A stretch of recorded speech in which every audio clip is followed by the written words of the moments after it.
Aujourd'hui, petite lumière, je te partage mon parcours de vie. Qu'est-ce que j'ai fait avant pour en arriver ici et comment a été ma vie? Donc là, c'est la confession. Reste sur cette vidéo. Bonjour petite lumière, si tu es nouveau ou nouvelle, abonne-toi tout de suite à ma chaîne pour recevoir mes vidéos à chaque fois qu'elles sortent. Je fais cette vidéo par rapport à une demande d'un abonné qui m'a demandé de raconter un petit peu mon chemin de vie et comment j'en suis arrivé ici. Alors, pour moi, ça n'a pas du tout été toujours comme je suis en train de vivre maintenant. Ça a été vraiment différent de ça.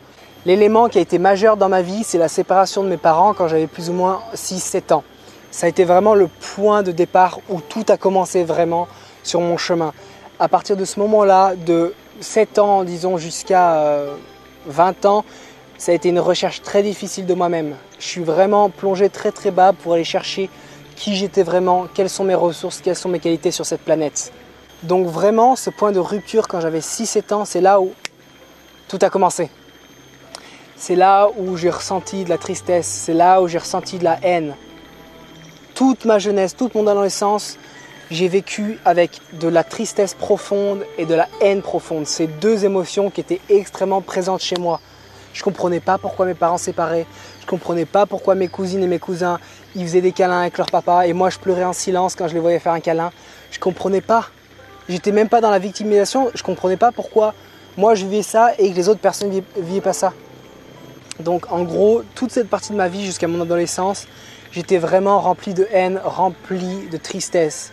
Forcément, qui dit rempli de tristesse et rempli de haine, dit faire des bêtises. Donc j'ai fait beaucoup de bêtises. J'ai fait galérer ma mère. J'ai vraiment fait galérer ma mère à plein de niveaux. À travers les addictions en général, j'ai été énormément addict à Internet. J'ai fait beaucoup d'ordinateurs, notamment à CS 1.6 Counter-Strike. J'ai passé des heures et des heures et des heures par jour. Ma mère en pouvait plus. Ça arrivait à des points inimaginables. Bref, j'étais beaucoup dans les addictions. J'allais d'une addiction à une autre. Que ce soit, c'est pas l'ordi, c'est autre chose. C'est d'autres choses. Donc vraiment, toute ma jeunesse, j'ai été vraiment concentré sur ça. Faire mes propres expériences, apprendre à connaître ce que c'est la vie un petit peu. J'ai eu beaucoup, là je te confie vraiment, j'ai énormément souffert intérieurement. Ça ne veut pas dire que ma vie était horrible, c'était la pire, pas du tout, c'est pas ça. Mais moi intérieurement, j'ai eu du mal vraiment, j'ai très mal vécu cette séparation. Et cette haine était vraiment, j'étais dans l'automutilation, autodestruction. Mon image de moi était extrêmement basse. Je me détestais, j'étais vraiment dans l'estime extrêmement basse vis-à-vis de moi-même. Donc évidemment, qui dit haine et tristesse, dit aussi soirée, dit pétard, dit alcool, dit sexe, rock'n'roll, tout ce que tu veux. Donc voilà, j'ai expérimenté un petit peu tout ça, je suis allé un petit peu là-dedans. J'ai cherché mes limites, j'ai trouvé mes limites, on m'a imposé des limites, parce que moi-même, je ne me fixais pas les limites. Donc j'ai dû passer par la justice pour comprendre mes limites et me dire stop, Fab, il faut que tu arrêtes, stop. Soit tu continues comme ça et tu vas soit en prison, soit tu meurs, soit tu as un accident, peu importe, soit tu changes. Donc là, j'ai une première partie de mon adolescence où j'ai commencé à changer. Après, je suis replongé un petit peu là-dedans, dans toutes ces choses-là de recherche personnelle. Donc vraiment, ça a été vraiment comme ça. Mon parcours a été vraiment comme ça, des bas, des hauts, des bas, des hauts. Pour te dire, dans mon groupe d'amis, j'étais le mec que personne ne voulait voir, que les parents ne voulaient pas que leurs enfants restent avec. J'étais le mec, genre wanted quoi. Personne ne voulait m'inviter aux soirées, pas tout le temps évidemment. Mais en général, j'étais la personne qui était un petit peu mis à part parce que je faisais des bêtises, parce que j'étais une mauvaise influence pour mes amis. Voilà, j'étais un petit peu le bad boy entre guillemets, pas très fréquentable, pas faire des choses très fréquentables. Donc les parents évitaient justement que leurs enfants restent avec moi. Donc si tu veux, tout ça c'était simplement une peur, une tristesse, une haine. Et je ne comprenais pas, j'avais plein de questions. Mais je n'avais pas les réponses. Mais au fond de moi, je sentais quand je regardais le soleil, je sentais qu'il y avait quelque chose de plus grand. Je sentais qu'il y avait autre chose, au-delà de la souffrance. C'est justement dans les moments où je souffrais le plus, où je me faisais le plus de mal, que je sentais qu'il y avait toujours quelque chose de plus. Et je regardais le soleil et je pleurais. Parce que je sentais qu'il y avait quelque chose de beaucoup plus puissant que la tristesse et que cette souffrance sur le moment.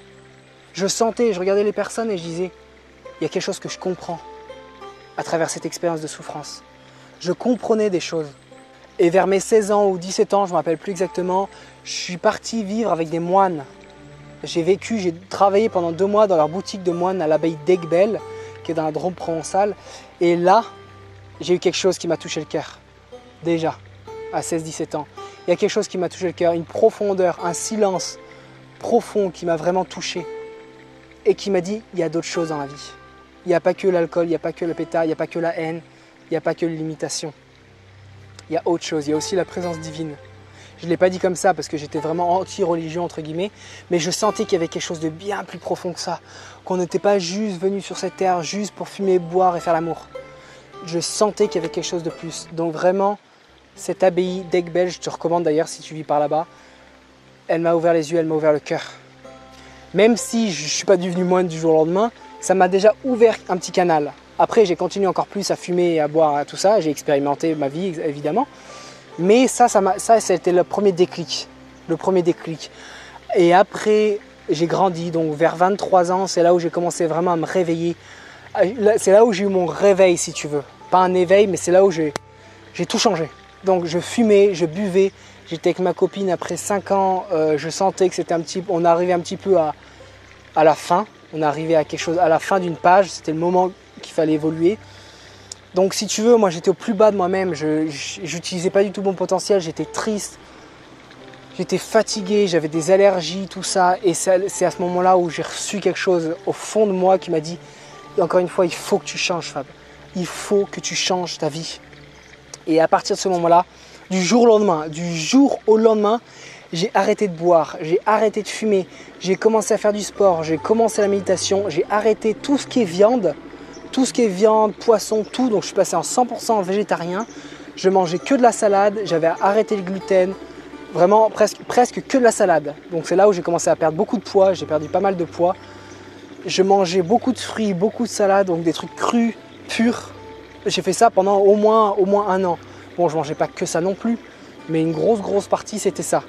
Et du coup, j'ai commencé à faire du vélo dans Lyon. Beaucoup de sport. De la méditation, j'allais au parc constamment justement pour me ressourcer. J'allais au travail en vélo, j'allais manger bio. Je me suis mis à acheter que du bio, absolument que du bio. Donc j'ai complètement transformé ma vie à tous les niveaux, dans tous les aspects de ma vie. À partir de là, c'est là où j'ai eu déjà le déclic. J'ai commencé à changer, donc j'ai vraiment continué sur ce chemin-là. Donc j'étais, si tu veux, sur la pente ascendante. Et là, au fond de mon cœur, ça faisait longtemps déjà que je faisais des petits voyages à droite à gauche. J'ai senti qu'il fallait que je parte. Je ne savais pas où, je ne savais pas comment, je ne savais pas pourquoi. Il fallait que je parte et que j'allais trouver mes réponses dans ce voyage.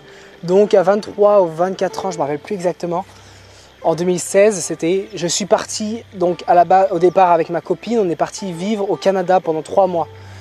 Je me suis séparé à New York de ma copine et c'est à partir de là où tout a commencé. J'ai redescendu les États-Unis tout en stop, j'ai tout fait en stop et j'ai pris le bus aussi de temps en temps. J'ai aussi fait du train hopping en montant dans les trains de marchandises. Donc je voulais expérimenter. Monter dans les trains de marchandises pour voyager d'un endroit à un autre. Je suis redescendu, j'ai rejoint ma sœur au Mexique. On s'est rejoint au Mexique, on a voyagé ensemble pendant 1 ou 2 mois. Et là, je suis arrivé au Guatemala. Au Guatemala, ma sœur et sa copine ont continué leur chemin vers le Nicaragua. Je suis resté à San Marcos La Laguna, Guatemala. Et j'ai passé 2 ans et demi là-bas au Guatemala. Et c'est là-bas où vraiment tout a commencé profondément. Le yoga, la méditation, les purifications corporelles. Et j'ai expérimenté les jours de silence, les techniques chamaniques, les techniques de libération, la kinésiologie. J'ai essayé beaucoup de choses. J'ai pratiqué beaucoup de choses. Tous les jours, j'ai pratiqué. J'ai fait du kambo. Je te ferai une vidéo sur le kambo bientôt. J'ai fait aussi des saunas, des hammams, j'ai fait plein de choses justement pour prendre soin de soi au niveau holistique, au niveau global de l'humain. Et c'est ça qui m'a radicalement changé et qui m'a ouvert l'esprit. Je me suis ouvert au divin, je me suis laissé guider avec le flow universel et tout ça. Et à partir de là, c'est là où j'ai commencé à faire mon travail énergétique et sexuel avec mes copines que j'avais là-bas. J'avais eu une expérience quand j'avais plus ou moins 15 ans. Quand j'étais sorti du système classique, j'étais allé dans un BEP. J'avais une expérience traumatisante au niveau sexuel avec une fille, voilà, une histoire traumatisante. Je me suis fait virer de ce BEP Et cette histoire m'a traumatisé toute ma vie. Et depuis, toutes mes relations sexuelles, je te dis ça parce que c'est ce qui vient après, toutes mes relations sexuelles ont été pas déviantes, mais je sentais qu'il y avait quelque chose qui n'était pas bon en moi, il y a quelque chose qui ne fonctionnait pas. J'étais constamment obsédé, j'étais constamment porté vers le sexe, constamment mon énergie allait vers ça. Et je me sentais impur, je me sentais sale, je me sentais vraiment sale. Et c'est là où justement j'ai fait un travail quand j'étais plus jeune et je me suis rendu compte que je m'étais fait violer quand j'étais plus jeune. Donc tout ça expliquait pourquoi je me sentais comme ça. Et donc je reviens là où j'étais au Guatemala, c'est là où j'ai commencé à faire un vrai travail profond, énergétique lié à la sexualité. Notamment avec une copine qui était colombienne, qui était prof de tantra, qui m'a beaucoup aidé, Merci Andrea. Et ce travail était très profond pour moi et c'est ce qui m'a énormément libéré. J'ai fait ce travail profond, sexuel, ça m'a libéré. Ça m'a libéré, pourquoi? Parce que c'était quelque chose qui me pesait énormément. C'était une des choses majeures qui me pesait le plus sur mon évolution spirituelle, sur mon évolution personnelle, de carrière. Donc ça m'a énormément coûté. Mais je l'ai fait. J'ai continué, j'ai pas lâché, j'ai fait des constellations familiales, j'ai fait des différentes thérapies. Et j'en suis arrivé ici. Et c'est que le début, Petite Lumière, c'est que le début du trajet qu'on fait ensemble. Donc voilà plus ou moins pour ma vie, comment c'était avant. Donc j'étais l'opposé de ce que je suis maintenant, vraiment l'opposé en termes de façon de vivre. Donc voilà, vraiment tout ce que tu peux imaginer, manger mal, fumer, boire, voilà. Pensées super négatives, autodestruction, j'étais vraiment là-dedans. Toute ma vie, je pensais que la vie c'était que comme ça. Il y a juste de temps en temps où j'avais des petits glimpses, j'avais des petits trucs, ah non en fait il y a ça, il y a ce petit silence. Mais toute ma vie, j'étais cloîtré dans la haine et la tristesse qui étaient bloqués dans mes poumons. Le poumon représente ta tristesse. Et j'en suis arrivé ici, où je suis enfin libre de tout ça. Et c'est que le début. C'est que le début, Petite Lumière. On est en train de faire ce voyage ensemble, justement. Et justement, c'est pour ça que je fais ces vidéos, parce que j'ai envie de te partager ce que j'ai vécu, ce que je suis en train de vivre. Et si ça peut t'aider sur toi, sur ton chemin, justement, à pouvoir te libérer à travers la sexualité, à travers les pétards, à travers l'alcool, à travers le sexe, à travers tous les aspects de ta vie, je suis heureux de pouvoir t'aider. Je suis heureux de pouvoir faire ça, vraiment, pour qu'on avance ensemble. Ce n'est pas que moi, c'est toi et moi, ensemble, main dans la main, pour qu'on grandisse et qu'on fasse l'union avec le divin. J'espère que cette vidéo t'a plu, Petite Lumière. Je t'aime très fort. Prends soin de toi, on se voit très bientôt. Continue de briller et de briller et de briller.